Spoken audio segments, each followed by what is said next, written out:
balita na ika'y mawiwili. So mga par, ayon nga po sa trainer ni Bam Rodriguez na si Robert Garcia, malabo na daw nila hintayin mga idol ang IBF champion ng 115 pounds at may kasang undisputed fight sa pagitan ng kanyang alaga. Dalawang laban pa daw kasi ang kanilang hihintayin mga idol para sumabak sa undisputed na laban. Kaya akyat na lang daw sila ng bantamweight division at daw na maghanap ng opportunity sa world title fight. Pero hindi daw ibig sabihin mga boss, nabibitawan na ni Bam Rodriguez ang kanyang mga titulo. Unified champion pa rin daw ito ng 115 pounds. Well, sa totoo lang mga idol, na-excite na talaga tayo na umakyat si Bam sa 118 pounds. Dahil para sa atin mga idol, dito masusubukan ng husay nito sa bakbakan. Malalakas na kasi ang mga fighter dito sa 118. Pero mas excited tayo mga boss. Dahil sa ngayon top boxer pa ang ating Filipino Flash Nonito Donaire Jr. sa bantamweight. Sa katunayan nito mga idol, may chance pa ito na maging kampiyon sakali manalo ito kay Sia Chuchumi. Imagine kasi mga boss, maglalaban si Bam at Nonito sa world title fight. Ang boxer na minsan na nito hinangaan. At ang nakakatawa pa dito mga boss, ang trainer ni Bam na si Robert Garcia, nakilala dati bilang pinakamahusay na trainer dahil kay Donaire. Kumbaga mga idol, si Donaire ang nagpakilala kay Robert bilang isang mahusay na guro. Tapos darating ang panahon na posible pala sila maglaban para sa isang titulo. Kaya masasabi natin mga boss na maganda talaga kapag bantamweight fighter na si Bam dahil dito natin makikita mga idol kung saan ba talaga banda ang galing nito sa bakbakan. Kalaban ng tunay na malalakas na fighters sa bago nitong dibisyon.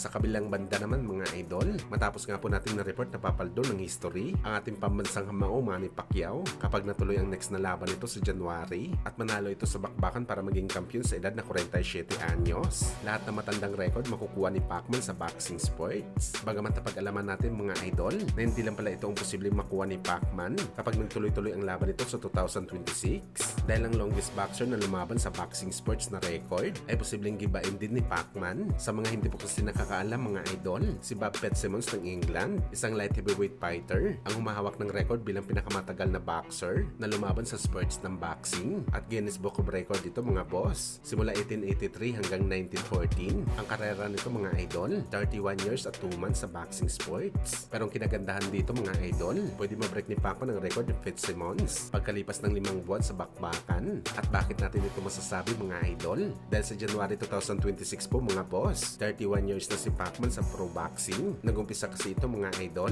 1995 pa hanggang sa ngayon. So ibig sabihin nito mga idol, kapag lumaban si Pacman hanggang buwan ng April next year, opisyal na nito ma-break ang record ni Fitzsimmons. Hindi basta lang history ito mga idol, Guinness Book of Record ito. At kapag nangyari ito mga idol, ibig sabihin dalawang Guinness Book of Record na mapapasa kamay ni Pacman. Una ang 8th Division Champion ito at ang pinakamatagal na boxer na lumaban sa sports ng suntukan.